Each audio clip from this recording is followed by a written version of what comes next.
Je suis partie toute seule pendant 2 mois en Asie, en sac à dos, qui s'avérait être le plus beau voyage de ma vie parce que être seule, on se force entre guillemets à aller vers les autres parce que voilà, et en fait on se rend compte que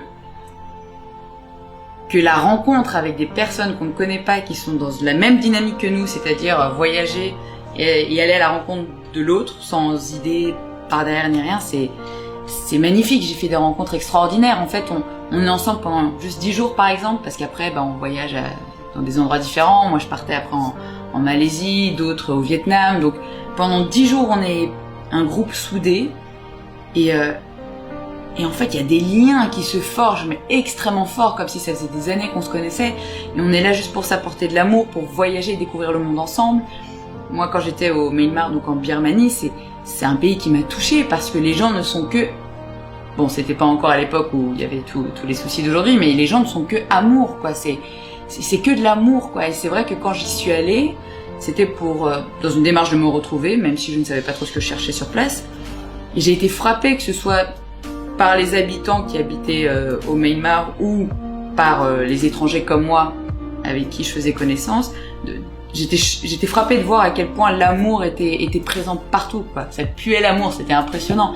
Et c'était tellement beau, tellement simple, tellement naturel que je me sentais bien. Et pourtant j'étais seule tout le temps. Il y a eu des semaines où j'étais seule, où je voyais personne, mais c'est ça qui est fantastique, c'est quand tu te fais 7 heures de bus, t'as rien d'autre à faire que penser à toi et à ta vie, à méditer sur pas mal de choses, pardon. Donc tu te retrouves, en même temps tu fais des rencontres fantastiques. C'est vraiment un voyage qui m'a permis, je pense, alors pas de me retrouver complètement parce qu'il y avait du boulot, mais de me retrouver quand même en partie. D'ailleurs quand je suis rentrée sur Paris, j'étais pas à ma place du tout, je me sentais pas bien du tout. Et en fait, qu'est-ce qui se passe, c'est que la vie reprend. Donc on va dire que les enseignements que tu avais appris durant ton voyage, les choses où tu t'étais dit il faut pas que j'oublie ça parce que ça c'est merveilleux, ça j'ai compris sur moi, au final tu les oublies et tu reprends le train-train de la vie et tu reprends un peu tes travers. Et c'est pour ça que c'est vraiment, quand je dis que c'est que il y a quelques mois que je me suis vraiment retrouvée, c'est parce que oui, je repensais à ce voyage, je repensais à l'amour de ces gens que j'avais rencontrés qui m'avaient profondément touchée. Mais voilà, quoi, c'est tout. En fait, la vie reprenait son cours, le stress, l'anxiété, l'énervement,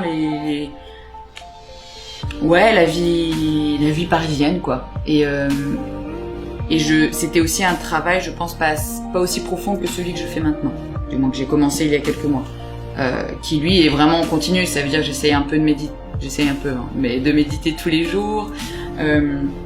Quand je vois cette femme qui travaille dans les énergies 1 fois par mois, c'est un travail vraiment en profondeur, et après j'y pense pendant plusieurs semaines, j'essaie d'y réfléchir. C'est un travail vraiment de fond et sur plusieurs mois. Donc le voyage en Asie, je pense, m'a juste ouvert une porte sur voilà ce que tu peux ressentir quand t'es bien avec toi-même. Maintenant, quand t'es rentré sur Paris, t'es retombé dans tes travers, mais c'est pas grave, tu peux reprendre cette porte-là avec quelqu'un qui t'accompagnera, avec des amis et des proches qui seront là autour de toi pour vraiment t'encourager à faire un travail sur toi-même et pour apprendre à t'aimer et du coup à donner de l'amour aux gens, quoi. Moi, c'est ça qui m'a frappé, c'était de l'amour qu'on me donnait, alors que bon, on va dire qu'à Paris, c'est pas comme si on te donnait pas de l'amour, mais c'est pas la même chose, quoi. Tu vois, on tire tous la gueule, on est tous énervés tout le temps pour rien. Et je pense que quand t'arrives à t'aimer toi, tu transpires l'amour et du coup, c'est un échange qui commence à s'effectuer. Tu vois.